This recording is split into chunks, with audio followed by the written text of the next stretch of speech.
So I started from Havelock, went past Pelorus, or camped at Pelorus Bridge campsite, and then down to Captain's Creek Hut. I camped there, continued along and camped up at Rock's Hut, had lunch at Browning Hut, and then exited to a Trail Angels there at the Hackett Road car park, and then came back and rejoined. Then hiked up to Starville Hut, which was amazing, and now I'm at Slatey Hut. So the Richmond ranges so far have been fantastic. Tomorrow's the big challenge day, going from Slatey Hut over Little Mount Rintle and Mount Rintle itself to Mount Rintle Hut, and then I'll stay there, and then I keep working my way along the trail, staying at various huts until I finally exit at St. Arnaud.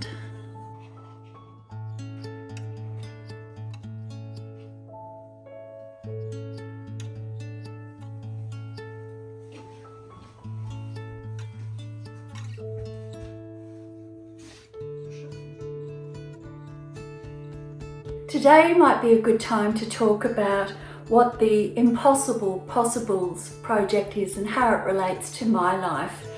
Here at Slatey Hut in the Richmond Ranges in the South Island of New Zealand, whilst I'm on my adventure on the Araroa Trail. And today's the last day before I set off on a massive, it'll probably be at least a 12-hour day tomorrow, ascending to achieve Little Mount Rintle and Mount Rintle itself. So today might be a good opportunity to talk a little about my life story and the impact that it's had on my current decision making and the way that I choose to live now. I was raised by the most amazing parents who based their entire core philosophy of parenting around the values of adventure. And so you can bet my childhood was very adventure rich. I spent from every Friday afternoon to Monday morning on the South Australian seas on our 42-foot cruiser, and my parents taught me how to swim with whales and seals, and teaching me safe shark behaviour as well, swimming with the sharks. And then on a Wednesday, Mum would take me hiking up into the hills. I had classical ballet on a Tuesday and Thursday, and on holidays we'd go mountain climbing, achieving small peaks in Grampians National Park and throughout the high country in the alpine areas in Victoria. But back into 2011, I injured my back whilst working, and it wasn't the workplace's fault. It was just one of those freak accidents, and I had prolapsed or ruptured my L4 and L5 discs in my spine. We had the test where they injected the dye into my back, and they were ruptured at a rate of 9 and 8 out of 10. But more importantly, unfortunately for me, there was a fragment of vertebrae that went into my spinal cord. So that led to my first spinal fusing surgery of L4, L5 to S1.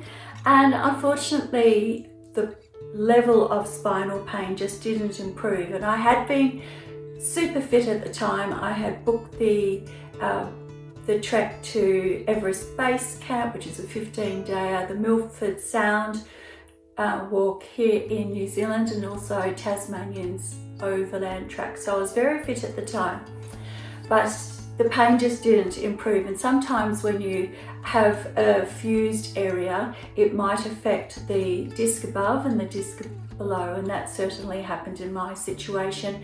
And so in 2013 they had to go back and infuse L2 to 3, join it up to 4, and both SI joints. So I had a full laminectomy, which means they cut off half of your vertebrae. And in my back at the moment, I have two 22 centimetre rods and 12 7.5 centimetre screws. When I woke up from that surgery, however, I had lost the ability to walk. I had no sensation in my feet at all, and unfortunately that's remained a permanent situation for me.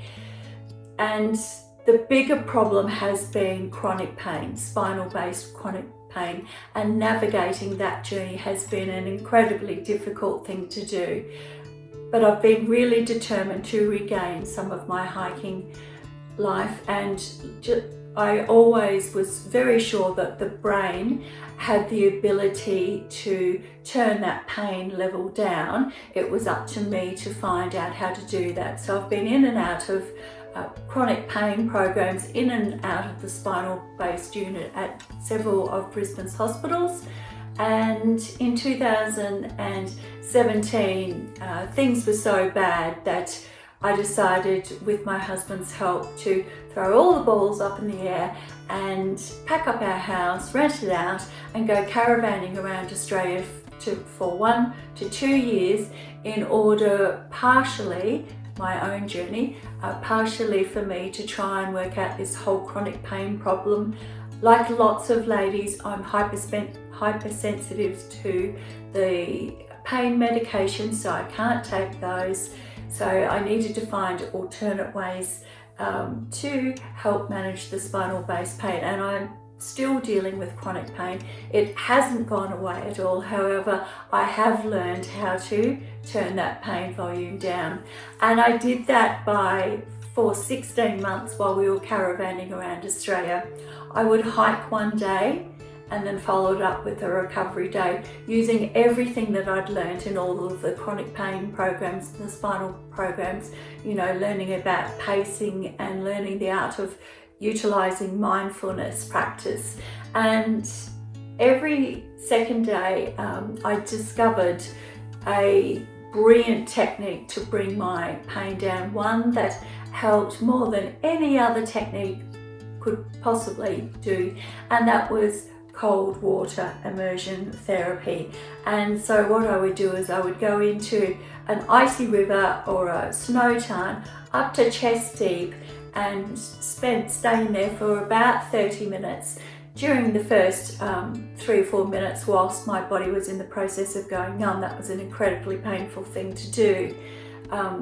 However, once my spine went numb, then I was able to start doing some balance work, some flexibility, stretching, ended up also incorporating strength program, and it would bring my pain down, because my spine was numb, from say between the 8 and 9 out of 10 pain range, right down to about a 3 or 4 pain range. And whilst I stayed numb, which generally speaking lasted for about 2.5 hours, my pain would stay really low, and that would give me the ability then to work, to walk, to spend quality time with my husband, prepare a meal for later on, just live a normal life. And when the pain started creeping back up again, I'd go back into that cold water, and I'd repeat that process of cold water therapy from sunrise to sunset,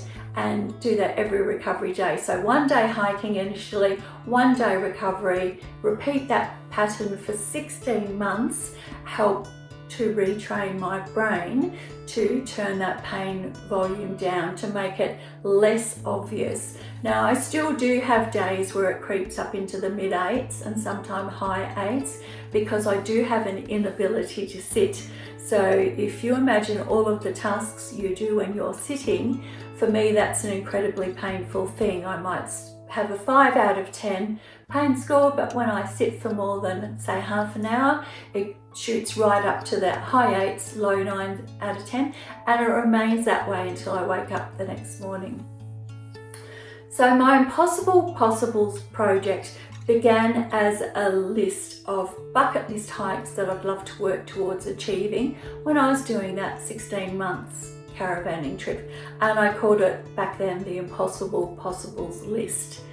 And it's grown to way more than that now. During the 16 months of caravanning around Australia, I managed to achieve, with much medical support and support of my mountain man, of course, about 200-ish hikes and 54 summits, and 95% of those were done solo. And the reason why I hike solo even today is because I don't have any sensation in my feet. It's absolutely critical that I'm able to concentrate 100% at all times on every foot placement.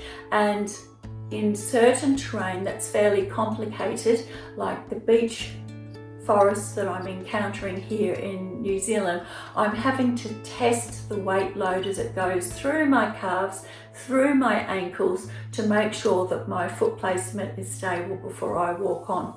So all of my hikes have ranged in degree from, say, a grade 2, which is an easy, right up to the hardest grading, which is a 5 in Australia. And I've climbed many summits and continue to climb. And as you know, I'm in the midst of doing the Araroa journey, which is 1,400 kilometres solo, backpacking, carrying everything I need: tent, food, sleeping gear, absolutely everything, safety, PLB, GPS tracker. I'm tracked by all of my safety contacts. I check in multiple times each day, supported by quite a large medical team who have been absolutely invaluable. So I keep on with this journey. So this is, at the moment, the Araroa journey is my current Impossible Possibles project, because I've come from a situation where I was in a wheelchair in hospital, 4 months learning how to walk again, dragged my left foot behind me for quite a while, slowly achieving hikes. And it took me a number of years before I even thought that I could give multi-day hiking a go.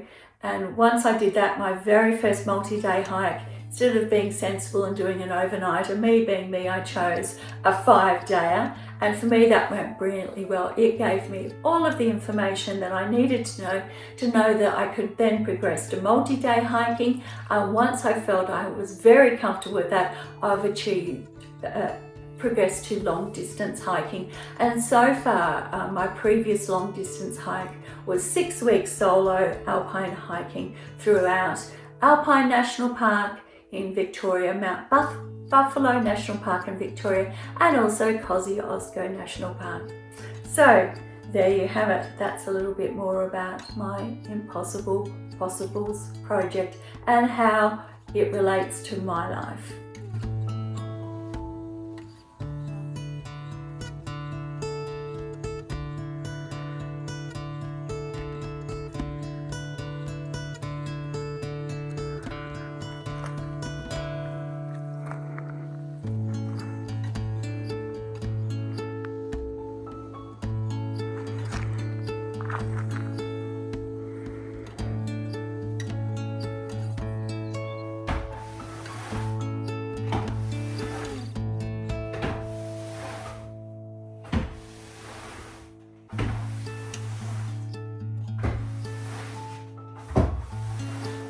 I have the fireplace all cleaned out, tray emptied, ready for tonight. Been collecting some wood, so it'd be nice to have a fire tonight.